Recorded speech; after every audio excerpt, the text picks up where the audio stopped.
स्वागत है आपका अपने YouTube चैनल दीक्षित की दुनिया में।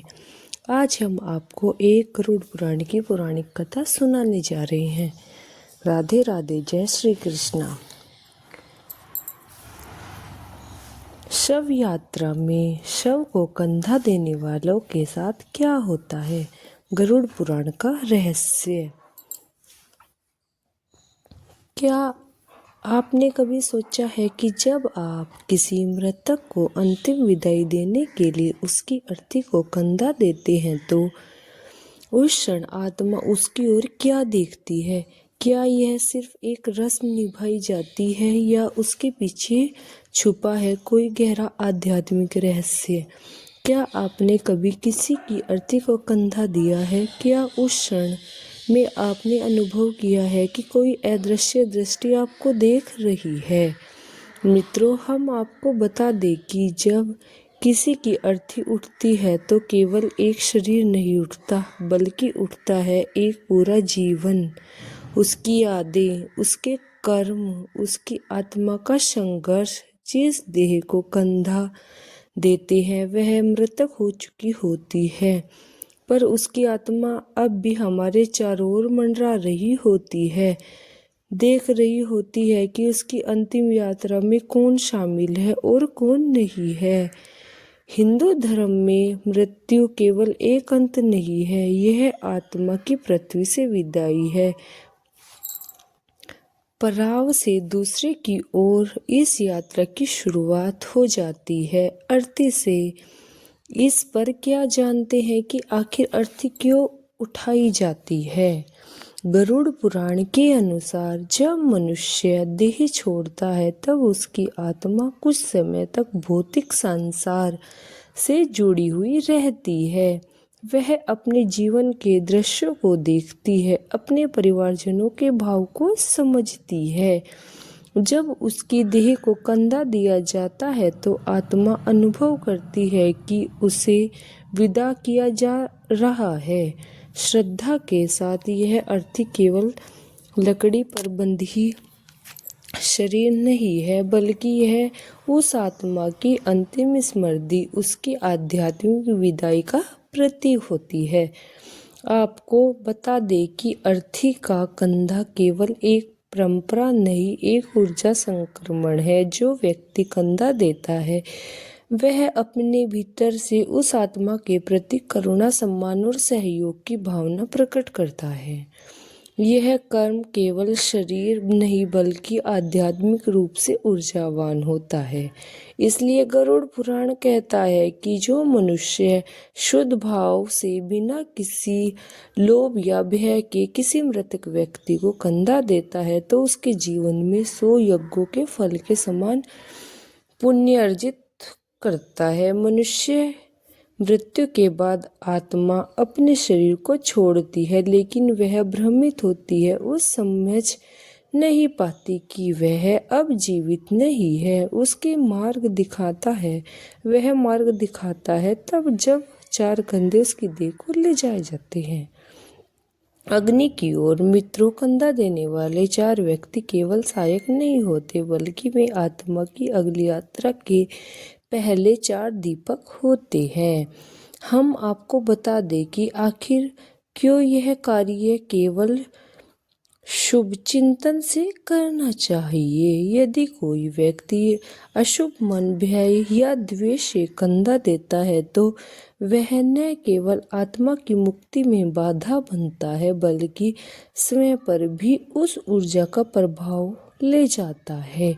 इसलिए पवित्र मन, शांत हृदय और श्रद्धा से दिया गया कंधा आत्मा को मुक्त करता है और कंधा देने वाले को भी अदृश्य रूप से बल प्रदान करता है। मित्रों, आइए इस रहस्य को और गहराई से समझते हैं।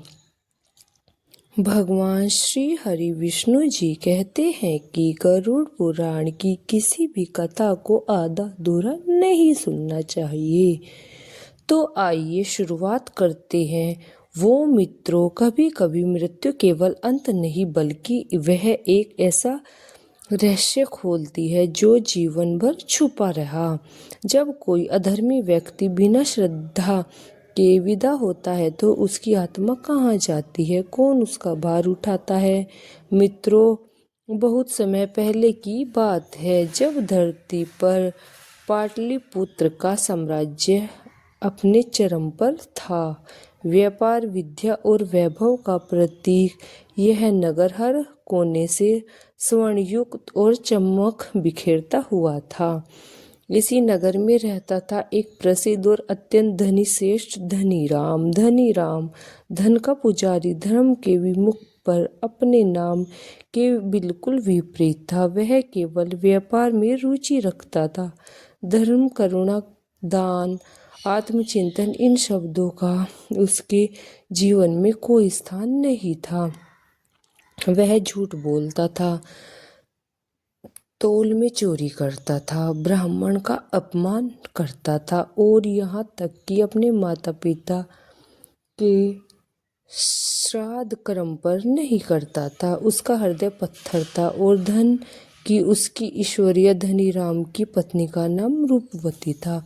मित्रों, रूपवती धर्म की प्रतीक एक तपस्विनी पत्नी थी, परंतु जहाँ अधर्म था वहाँ एक संतुलन भी था। धनीराम की पत्नी रूपमती एक परम पुण्यात्मा, अत्यंत निर्मल और धर्मपरायण स्त्री थी।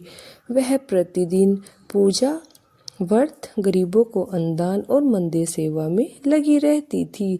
उसने कभी किसी को खाली हाथ नहीं लौटाया, यहाँ तक कि वह छिपकर पति के अपवित्र धन से भी दान करती थी, क्योंकि उसे विश्वास था पुण्य से ही पापों का परिमार्जन संभव है। नगर के सभी उसे गृह लक्ष्मी और जीवित देवी मानते थे। एक दिन नगर में एक भयंकर महामारी फैल गई। चारों ओर मृत्यु, चिताएं, चीखे और भय। इस आपदा में भी धनीराम ने लोगों की सहायता नहीं की, बल्कि अपने भंडार को छिपा लिया और बीमारों को अपने द्वार से दूर भगाया। पर विधि का विधान अटल था। कुछ ही दिनों में वह महामारी धनीराम को भी लग गई।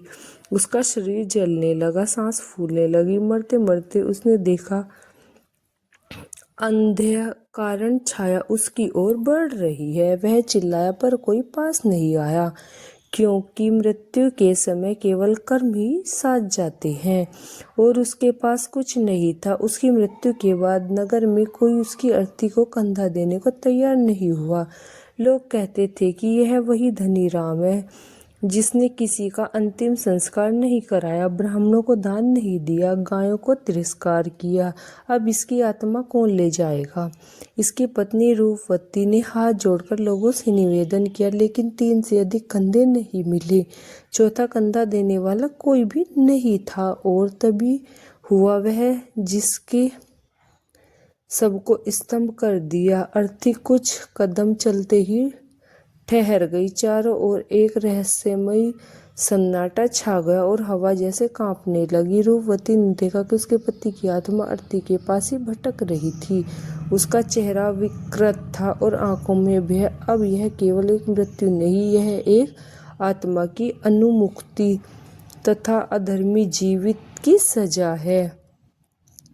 और चौथे कंधे की अलौकिक आवश्यकता थी। कथा बनने वाली थी और यहीं से आरंभ होता है वह रहस्य जो गरुड़ पुराण, विष्णु धर्म सूत्र और महाभारत के श्राद्ध पर्व में वर्णित है। मृतक व्यक्ति की आत्मा और अर्थी के संबंध में उजागर करता है। मित्रों, रूपवती ने देखा कि उसके पति की आत्मा अर्थी के ऊपर मंडरा रही थी, व्याकुल, भयभीत और आधे धुएं से घिरी हुई। तभी नगर के एक वृद्ध ब्राह्मण ने गरुड़ पुराण की एक बात बताई। जब किसी व्यक्ति की अर्थी को 4 कंधे ना मिले तो उसकी आत्मा अधर से लटक जाती है। ना स्वर्ग ना नरक, पुनर्जन्म वही भटकता है, व्याकुल रहती है और समय के साथ प्रेत बन जाती है।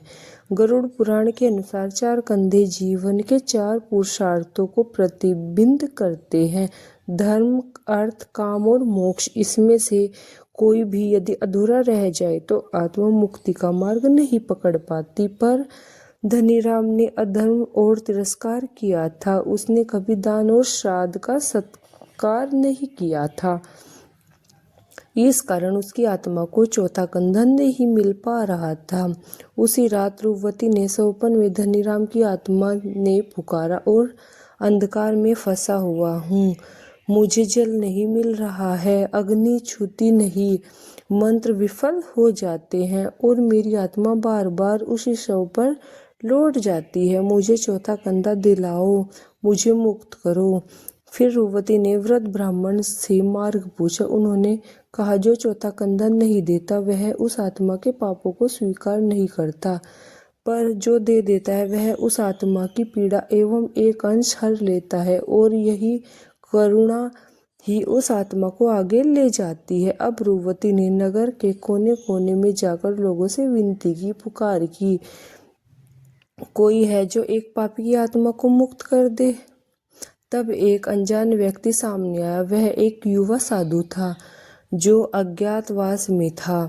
उसने कहा कि चौथा कंधा दूंगा क्योंकि मेरा धर्म दया है और मैं आत्माओं की मुक्ति ही मेरा लक्ष्य है। मित्रों, अर्थी का आध्यात्मिक अर्थ गरुड़ पुराण के अनुसार यह है कि जब चार लोग अर्थी को कंधा देते हैं तो वे उस आत्मा के जीवन के 4 चरणों को विदा कर देते हैं, जिसमें पहला बाल्यावस्था यानी बचपन, दूसरा है यौन अवस्था, काम और मोह, तीसरा है ग्रस्त जीवन यानी धर्म और जिम्मेदारियां, और चौथा है वृद्ध अवस्था यानी अंतिम चरण अधूरा रह जाए तो आत्मा अधर से लटक जाती है। अर्थी पर कंधा पड़ा, मंत्र फिर से गूंज पड़ा, फिर से चल पड़ी और इस बार जैसे वायु शांत थी, धुआं छटा था और सूर्य की किरणें अर्थी पर पड़ने लगी। रूपवती की आंखों से अश्रु बहे और उसने देखा कि धनीराम की आत्मा आकाश की ओर जाती हुई दिखाई दे रही है। मित्रों, अब सवाल यह उठता है कि किसी अधर्म की आत्मा को चौथा कंधा मिल जाए तो क्या वह कंधा देने वाला भी उस आत्मा के पापों का भागी बन जाता है?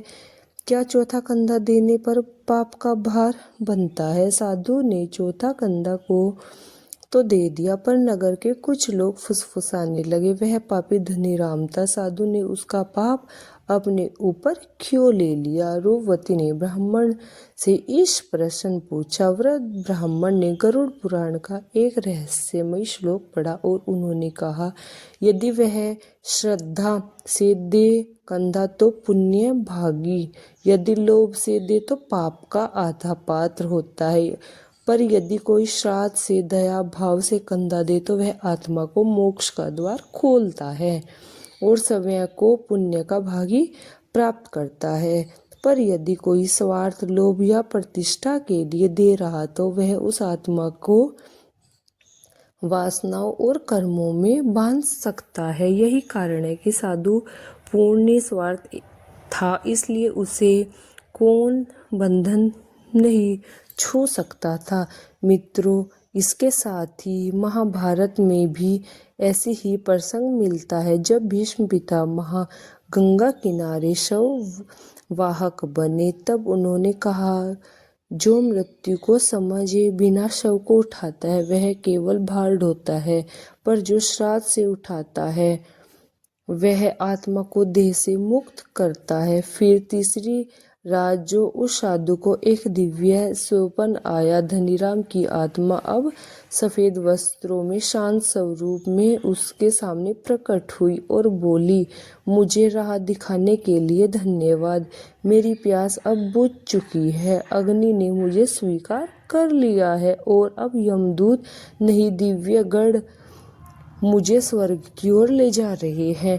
हे साधु, तू केवल मेरी मुक्तिदाता नहीं, तू मेरी पत्नी स्वरूपा का संकल्प भी है जो धर्म और प्रेम से जुड़ा हुआ था। गरुड़ पुराण कहता है कि यदि मृतक अधर्मी हो तो उसका कंधा केवल वही दे जो उसे धर्म के लिए क्षमा करे, अन्यथा कंधा देना अधर्म से गठजोड़ बन जाता है। यही कारण है कि कई बार कुछ शवों को 4 कंधे नहीं मिलते और आत्मा को मुक्त मुक्ति तब तक नहीं मिलती जब तक कोई निस्वार्थ व्यक्ति आगे न आए। मित्रों, ऋषि वेद गति हिमालय की तराई में रहने वाले एक महान योगी थे। वेद, उपनिषद और गरुड़ पुराण के मर्मज्ञ थे और कार्य का मृत्यु के रहस्य को समझना और समझाना। मित्रों, जब रूपवती ने उनसे वह प्रश्न किया जो आज भी हर मनुष्य के मन में गूंजता रहता है, क्या किसी पापी की अर्थी को कंधा देना स्वयं पाप का भागी बनाता है? ऋषि ने आंखें मूंदी और बोले, हे देवी, तूने सही मार्ग चुना, पर सुन, यह राह सरल नहीं, सत्य गहरा है। उन्होंने फिर गरुड़ पुराण का एक रहस्य बताया। शव यात्रा में जो कंधा दे वह मृतक की आत्मा के समीप होता है। यदि उसकी भावनाएं शुद्ध हो तो वह आत्मा को गति मिलती है, पर यदि वह लोभ, भय या समाज के दबाव से कर रहे हो तो आत्मा के अधूरे कर्मों का भागीदार बन जाता है। और चौथे, कंधा केवल एक परंपरा नहीं, एक आध्यात्मिक दायित्व है। फिर ऋषि ने बताया, पहला कंधा मृतक के द्वारा किए गए पुण्य को दर्शाता है, दूसरा कंधा उसके कुटुंब की ओर से क्षमा, तीसरा कंधा समाज की ओर से स्वीकारता और चौथा कंधा ईश्वर की ओर से अंतिम अवसर होता है। यदि चौथा कंधा देने वाला पवित्र और श्रद्धालु हो तो आत्मा को अग्नि में प्रवेश से पूर्व मोक्ष का अधिकार मिल जाता है। अतः चौथा कंधा देना केवल देह उठाना नहीं, बल्कि आत्मा को उसके कर्मों के जाल से एक बार मुक्त कराने की यज्ञ क्रिया होती है। ऋषि ने आगे कहा कि यदि कोई आत्मा बहुत पापों से बंधी हो तो उसे निस्वार्थ चौथे कंधा ना मिले तो उसकी शव यात्रा में बाधाएं आ जाती है, बारिश होती है, अग्नि नहीं जलती, कंधे देने वाला बेहोश हो जाता है। यह संकेत होता है कि आत्मा अभी देह से पूर्णतः मुक्त नहीं हुई। ऋषि ने अंत में कहा कि जो आत्मा को मोक्ष देता है कंधा वह दे जो देह को नहीं आत्मा को विदा कर सके, जो मृत्यु को अंत नहीं यात्रा माने और जो इस कार्य को बोझ नहीं स्वयं के जीवन की तपस्या माने। कंधा देना केवल एक पारंपरिक रस्म नहीं है, यह एक आत्मा की अंतिम यात्रा की भागीदारी है। पर क्या आप उस यात्रा के लिए तैयार हैं? तो मित्रों, इस रहस्यमयी और गरुड़ कथा से हमें यह समझने की शिक्षा मिलती है कि हर कर्म को भावना, श्रद्धा और विवेक का होना अनिवार्य होता है। किसी की अर्थी को कंधा देना केवल सामाजिक या पारंपरिक जिम्मेदारी नहीं होती, यह एक आध्यात्मिक अनुबंध है जो उस आत्मा को आपके बीच एक दृश्य संबंध जोड़ता है। धनीराम जैसे पापी की आत्मा को कंधा देने से जो परिणाम मुझे वह हमें सावधान करते हैं कि बिना सोचे समझे केवल परंपरा निभाने के लिए किया गया कर्म कभी कभी जीवन और आत्मा दोनों पर प्रभाव डालता है। अगर आपको हमारी यह वीडियो पसंद आई हो तो आप हमारे चैनल को सब्सक्राइब करें और लाइक करें और कमेंट्स में हर हर महादेव जी अवश्य लिखें। धन्यवाद।